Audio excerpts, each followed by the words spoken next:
एकमात्र ऐसा देश है जहाँ की मिट्टी में कई सारी कथाएं और लोक कथाएं विद्यमान हैं, जिनसे बहुत से लोग आज भी परिचित नहीं हैं। आज मैं एक ऐसी ही कहानी आपके सामने ला रहा हूँ जो वास्तविकता में एक अविश्वसनीय सत्य भी है। हमने बचपन से ही सुना है कि भगवान के दर्शन बड़े ही शुभकारी और लाभकारी होते हैं। उनका हर अंग, यहाँ तक कि भगवान के चरण कमल के दर्शनों से तो ऐसा कहा जाता है कि कोई भी प्राणी अगर उनके चरण कमलों के दर्शन करता है तो उस इंसान को मोक्ष प्राप्त हो जाता है। पर क्या आप ये जानते हैं कि भगवान के पीठ के दर्शन करने से अशुभ फल प्राप्त होता है? नहीं। तो आइए जानते हैं कि क्या है इस रहस्य के पीछे का सच। जब भगवान श्री कृष्ण जरासंध से युद्ध कर रहे थे, उस समय एक और राक्षस उनसे युद्ध करने आया जिसका नाम था कालियवन। कहते हैं जब जरासंध हार गया तब कालियवन ने श्री कृष्ण को युद्ध के लिए ललकारा, पर भगवान बीच युद्ध से ही रण से भाग निकले, जिसकी वजह से उनको रण छोड़ भी कहा जाने लगा।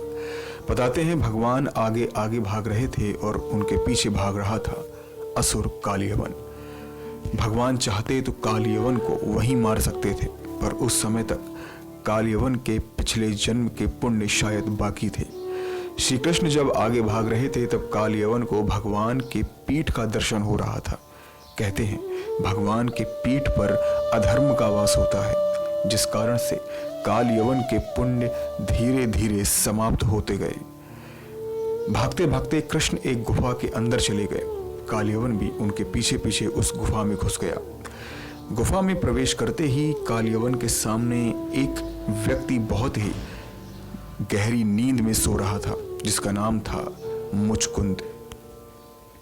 कालियवन को लगा ये हो ना हो कृष्ण ही है, और जैसे ही कालियवन ने उनको जगाया, जागते ही मुचकुंद की दृष्टि कालियवन पर पड़ी और वह वहीं भस्म हो गया।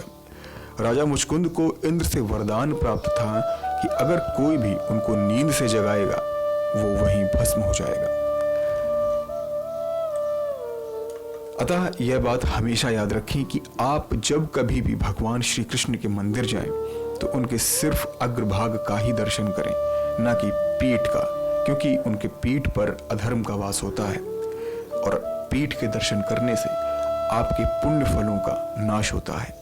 ऐसी ही विचित्र और रहस्यमयी कहानियों के लिए हमारे नेक्स्ट 9 स्पिरिचुअल को सब्सक्राइब करें। नेक्स्ट 9 स्पिरिचुअल से अभिषेक चौहान की रिपोर्ट।